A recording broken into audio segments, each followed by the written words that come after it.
Gyandeep YouTube channel पर आप सबका स्वागत है। आज मैं आप सबको इस वीडियो में राष्ट्रीय शिक्षा नीति 2020 के बारे में बताऊंगी, जो कि सीटेट का मोस्ट इम्पॉर्टेंट टॉपिक है।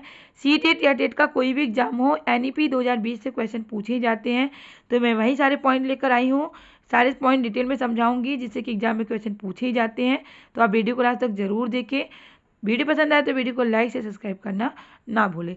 वीडियो स्टार्ट करने से पहले हम लोग जान लेते हैं कि इस वीडियो में हम लोग क्या क्या पढ़ेंगे। राष्ट्रीय शिक्षा नीति एनईपी 2020 के बारे में जानेंगे, और इस नीति के जो आधार सिद्धांत है उस पर भी चर्चा करेंगे, और लास्ट में जो इससे एग्जाम में क्वेश्चन पूछे जाएंगे उस पर भी चर्चा करेंगे। तो आप वीडियो को लास्ट तक जरूर देखें, वीडियो में लास्ट तक जरूर बने रहें। तो चलिए देखते हैं क्या है राष्ट्रीय शिक्षा नीति एनईपी। एनईपी का फुल फॉर्म एग्जाम में पूछ लेता है।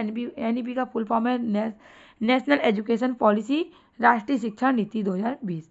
तो वर्ष 1968 एवं वर्ष 1986 के बाद स्वतंत्र भारत की तीसरी शिक्षा नीति होगी। मतलब ये 2020 से पहले भी ये 2 बार ये नीति आ चुकी है। एक बार 1968 में आई है, दूसरी 1986 में आई है, और 2020 में तीसरी शिक्षा नीति 2020 की तीसरी शिक्षा नीति है। एनईपी 2020 के तहत केंद्र एवं राज्य सरकार के सहयोग से शिक्षा क्षेत्र पर देश की जीडीपी के 6% हिस्से के बराबर निवेश का लक्ष्य रखा गया। जीडीपी के कितने प्रतिशत हिस्से का निवेश रखा गया? हिस्से के बराबर निवेश का लक्ष्य रखा गया 6% हिस्से के बराबर निवेश का लक्ष्य रखा गया। कितने प्रतिशत हिस्से का? 6%।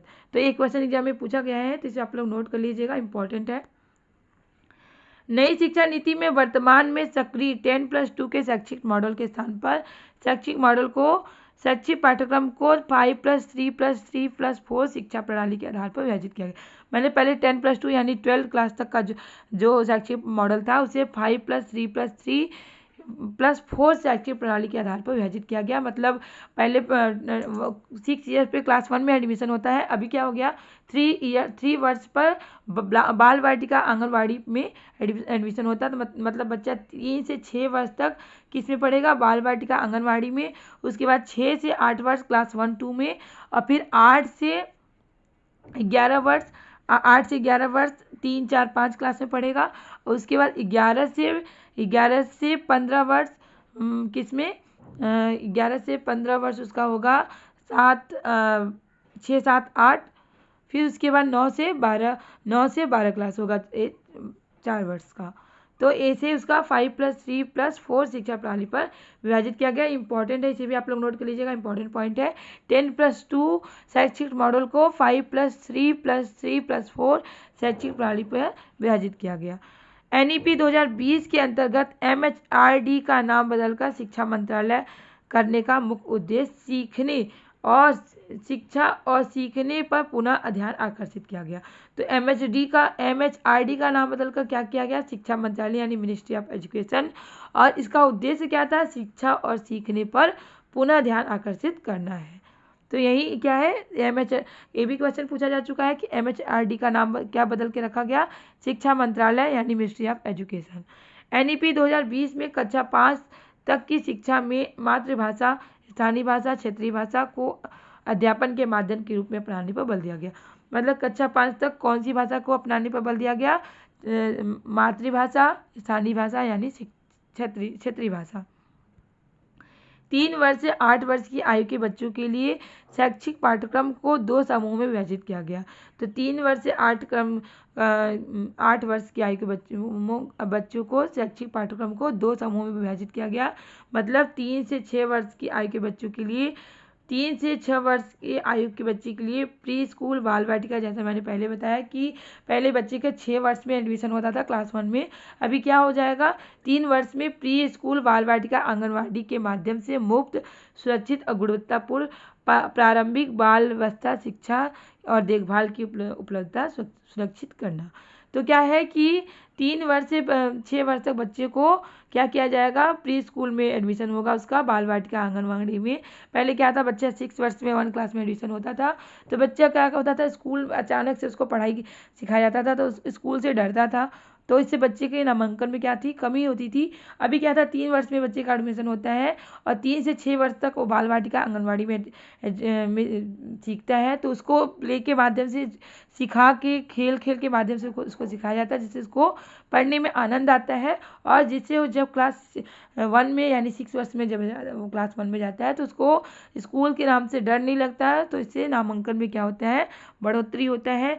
6 वर्ष से 8 वर्ष के बच्चों को प्राथमिक विद्यालयों में कक्षा 1 और कक्षा 2 में शिक्षा प्रदान की जाएगी। तो 6 वर्ष से 8 वर्ष तक के बच्चों को प्राथमिक विद्यालय यानी 6 से 7 वर्ष क्लास 1 में और 7 से 8 वर्ष क्लास 2 में शिक्षा प्रदान की जाएगी।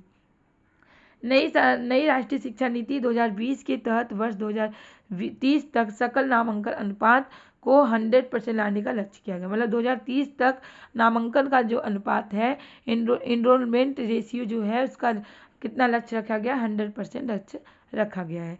नई शिक्षा नीति के अंतर्गत शिक्षा क्षेत्र पर सकल घरेलू अनुपात 6% हिस्से के सार्वजनिक व्यय का लक्ष्य रखा गया। तो मैंने पहले ही बताया गया कि व्यय का लक्ष्य कितना रखा गया, 6%, या जीडीपी का कितना परसेंट रखा गया, 6%। तो इस नीति के आधार सिद्धांत क्या है, जान लेते हैं। संरचनात्मक समझ यानी कंसेप्चुअल अंडरस्टैंडिंग पर जोर दिया गया और रटंत पद्धति यानी रटने की प्रणाली को हटाया गया कि केवल परीक्षा के लिए नहीं पढ़ाई करना है, केवल रटकर नहीं पढ़ना है, बल्कि कंसेप्चुअल अंडरस्टैंडिंग पर जोर दिया गया है। बहुभाषिकता और विविधता को प्रोत्साहन दिया गया क्योंकि बहुभाषी होने से उच्च संज्ञानात्मक लाभ होते हैं। मतलब हर एक भाषा के बच्चे आएंगे, हर एक जाति धर्म के बच्चे आएंगे, उनको क्या देना है, प्रोत्साहन देना है, उनको हर एक भाषा में सिखाना है। जिस भी क्षेत्र के बच्चे आते हैं उनको अपनाना है, उनको सिखाना है, इस पर जोर दिया गया। सीखने के लिए सतत मूल्यांकन पर जोर देना, न कि साल के अंत में होने वाली परीक्षा को केंद्र में रखकर शिक्षण हो। मूल्यांकन का उद्देश्य बच्चों को सीखने की प्रक्रिया में मदद भी करना है।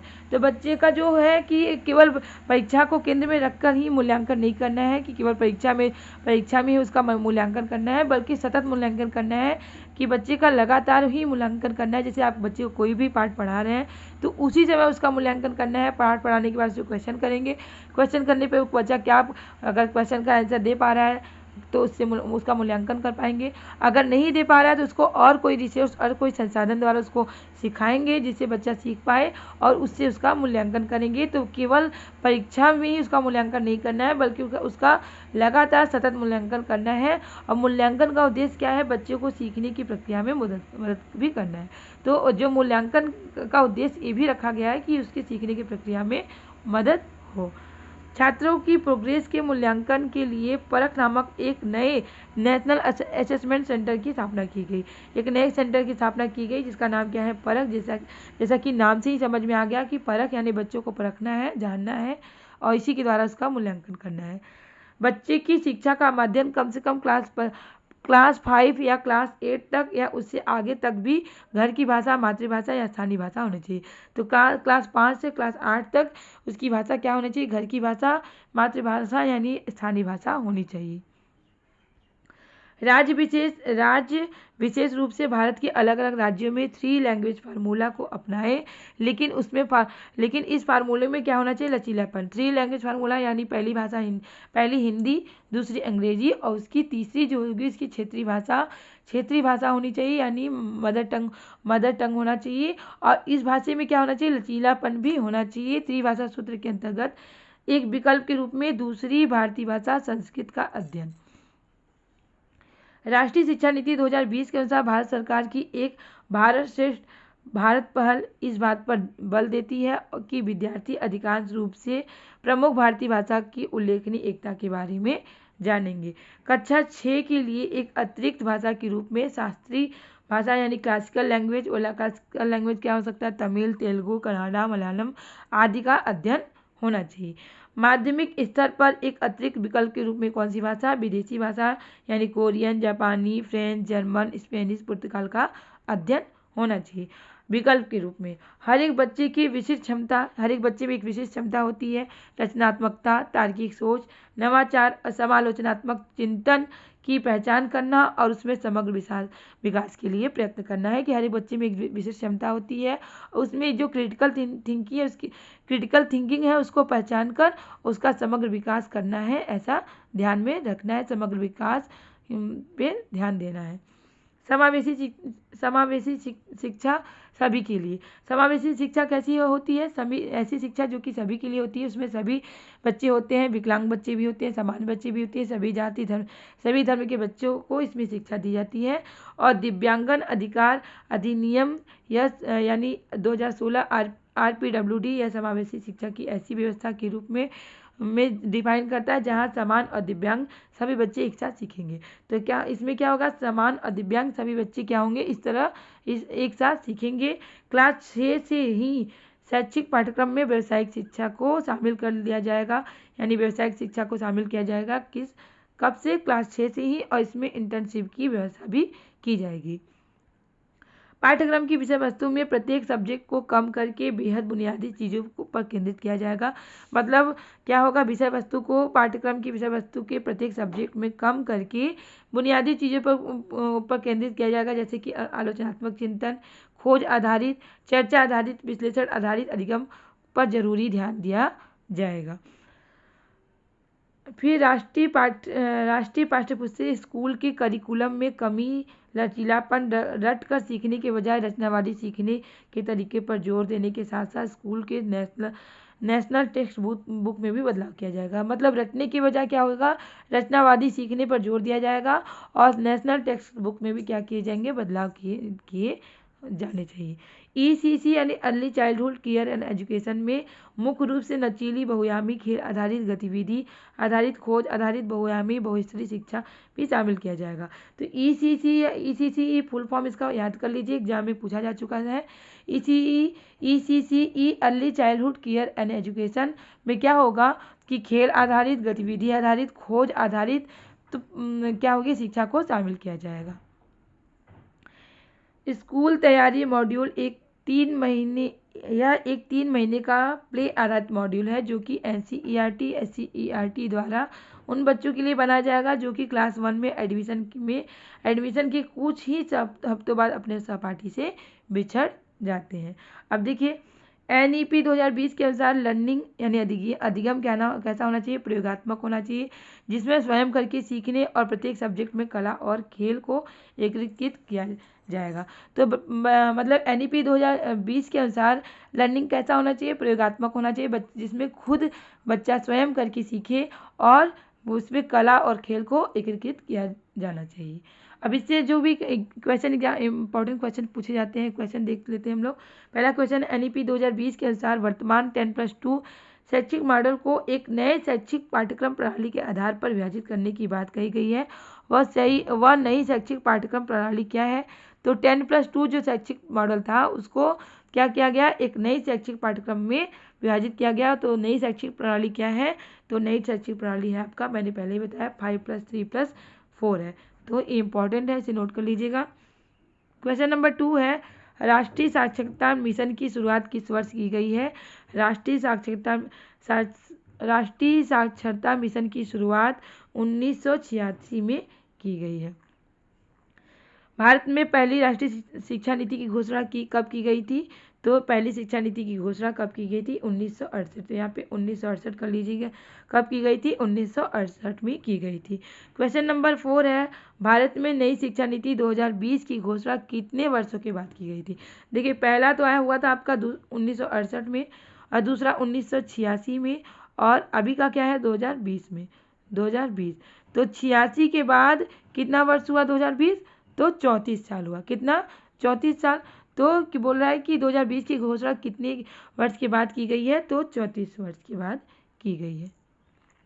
PTR का पूरा नाम क्या है? PTR का पूरा नाम है छात्र शिक्षक अनुपात, PTR।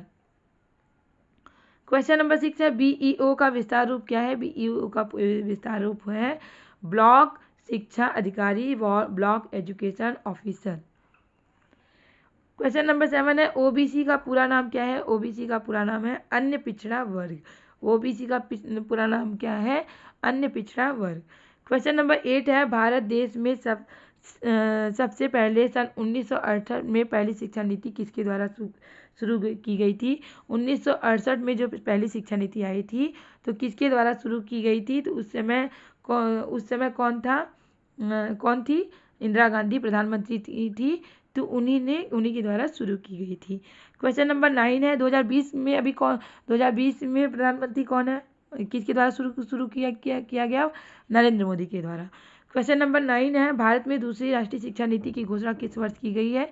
अब दूसरी शिक्षा नीति जो है उसकी घोषणा कब की गई है, 1986 में।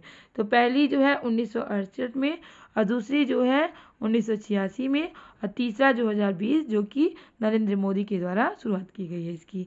क्वेश्चन नंबर 10 है एसडीपी का पूरा नाम क्या है। एसडीपी का पूरा नाम है एसडीपी का पूरा नाम है स्कूल विकास योजना, school development plan. School development plan, S से स्कूल, डी से डेवलपमेंट और पी से प्लान। क्वेश्चन नंबर 11 है नई शिक्षा नीति 2020 के मसौदा समिति के अध्यक्ष कौन है। मोस्ट इंपॉर्टेंट क्वेश्चन है, वेरी वेरी इंपॉर्टेंट क्वेश्चन है, तो इसे आप लोग नोट कर लीजिए कि मसौदा समिति के अध्यक्ष कौन है। तो डॉक्टर कृष्ण स्वामी कस्तूरी रंगन इसके क्या है, अध्यक्ष हैं। क्वेश्चन नंबर 12 है नई शिक्षा नीति 2020 में कौन सी भाषा को कक्षा 5 तक खत्म कर दिया गया। तो अंग्रेजी भाषा को कक्षा 5 तक क्या किया गया, खत्म कर दिया गया है। तो ये रहे आपके एनईपी 2020 से संबंधित इंपॉर्टेंट क्वेश्चन, इंपॉर्टेंट पॉइंट। तो उम्मीद है कि आपको वीडियो जरूर पसंद आया होगा। वीडियो पसंद आया तो वीडियो को लाइक से सब्सक्राइब करना ना भूलें, क्योंकि आपका लाइक से सब्सक्राइब करना ही मोटिवेट करता है इस तरह के टॉपिक लाने के लिए, जिससे आपकी अच्छी तैयारी हो सके और आप अपने एग्जाम में सफल हो सके। इसी तरह के क्वेश्चन, इसी तरह के टॉपिक की तैयारी करने के लिए हमारे चैनल से जुड़े रहें। तब तक के लिए मिलते हैं नेक्स्ट क्लास में, बाय।